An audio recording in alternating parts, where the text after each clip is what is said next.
તો આ સાથે સમાચાર સુરતથી સામે આવી રહ્યા છે। સુરતમાં આગનો બનાવ બન્યો હતો તો આગ હજી પણ બેકાબુ જોવા મળી છે। શિવશક્તિ ટેક્સટાઇલ માર્કેટમાં લાગેલી આગ બેકાબુ છે। 24 કલાક બાદ પણ આગ ઉપર કાબુ મેળવવામાં આવ્યો નથી। તો સતત પાણીના મારા બાદ પણ આગ છે તે યથાવત જોવા મળી રહી છે। આગને લઈને કાપડ માર્કેટમાં કરોડો રૂપિયાનું નુકસાન થવા પામ્યું છે। તો 35 થી વધુ ફાયર ફાઇટર ઘટના સ્થળે પહોંચ્યા હતા। આગ બુઝાવવાની સતત કામગીરી કરવામાં આવી રહી છે, પ્રયાસો કરવામાં આવ્યા છે। માર્કેટમાં 850 થી વધુ દુકાનો બળીને ખાખ થઈ છે। વેપારીઓને નુકસાની વેઠવાનો વારો આવ્યો છે। આગમાં વેપારીને 500 કરોડથી વધુનું નુકસાન થયું। સતત પાણીના મારા બાદ પણ આગ છે તે યથાવત જોવા મળી રહી છે। વેપારીઓ મુશ્કેલીમાં મુકાયા છે। આગને લઈને કાપડ માર્કેટમાં કરોડો રૂપિયાનું નુકસાન થવા પામ્યું।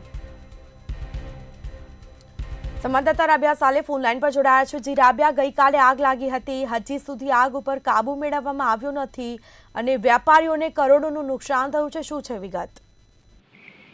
24 કલાકથી આગ જે છે હજી પણ યથાવત જોવા મળી રહી છે, પરંતુ આગ કંટ્રોલમાં હોવાનું ખુદ જે ચીફ ફાયર ઓફિસર છે બસંત પરીખ દ્વારા મૌખિક રીતે જણાવવામાં આવી રહ્યું છે। ત્યારે કાપડ વેપારીઓની નજર સામે જેવું કહી શકાય છે કે જિંદગીભરની તેઓની જે મૂડી છે એ ખાક થઈ ગઈ છે। અંદાજે 500 કરોડથી વધુનો જે કાપડનો જથ્થો, માલ, એમના જે ઉઘરાણીના ચોપડા, રૂપિયા, પૈસા જે દુકાનોમાં મૂકવામાં આવે છે, આ તમામ સળગી ગયા છે।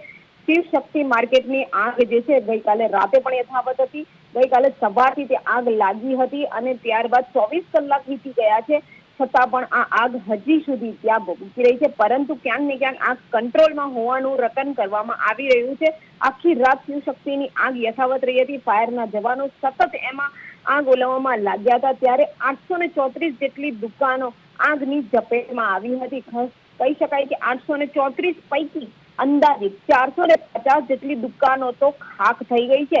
આ આગ બુઝાવવાના કામોમાં 200 જવાનો, 80 ફાયર ટેન્કરો જે છે સતત કામે લાગેલા જોવા મળી રહ્યા હતા। 2 આધુનિક મશીનોની પણ ઉપયોગ કરવામાં આવ્યો હતો, છતાં પણ છેલ્લા 24 કલાકથી આગ હજુ પણ ત્યાં થોડી જોવા મળી રહી છે। પણ ક્યાંક ને ક્યાંક વેપારીઓ હવે રોતા નજર આવી રહ્યા છે। વેપારીઓની જે જિંદગીભરની જે મહેનત હતી, જે મૂડી હતી, એ તમામ બળીને ખાક થઈ ગઈ છે, જેને લઈને હવે જ્યાં સુધી આગ કાબુમાં નહીં આવે ત્યાં સુધી અંદર દુકાનમાં નહીં જવાય અને કેટલું નુકસાન થયું છે, કઈ દુકાનને નુકસાન થયું છે, એ તમામનો જે એક અંદાજો છે એ લગાડવો થોડોક મુશ્કેલ બની રહ્યો છે। હાલ ફાયર ફાઈટરો જે છે આગ બુઝાવવાના કામમાં, કહી શકાય કે આગ ઓલવવાના જે કામમાં સતત જે છે આગ ઓલવાઈ જાય, તેની ઉપર કાબુ મેળવાઈ જાય, કંટ્રોલ આવી જાય, કુલિંગની જે પ્રક્રિયા છે એ થઈ જાય, પરંતુ ક્યાંક ને ક્યાંક હજી આગ જે છે એ જોવા મળી રહી છે। જેથી જ્યાં સુધી આ આગ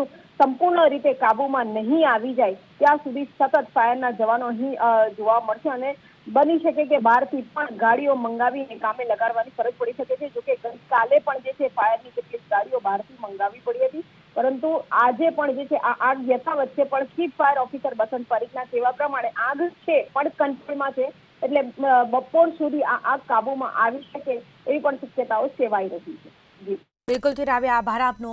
તો 35 થી વધુ ફાયર ફાઇટર ઘટના સ્થળે પહોંચી હતી। આગ બુઝાવવાની કામગીરીઓ કરવામાં આવી છે। વેપારીઓ રડી રહ્યા છે કારણ કે વેપારીઓને કરોડોનું નુકસાન થવા પામ્યું છે। માર્કેટમાં 850 થી વધુ દુકાનો બળીને ખાખ થઈ છે, માલ સામાન બળીને રાખ થયો।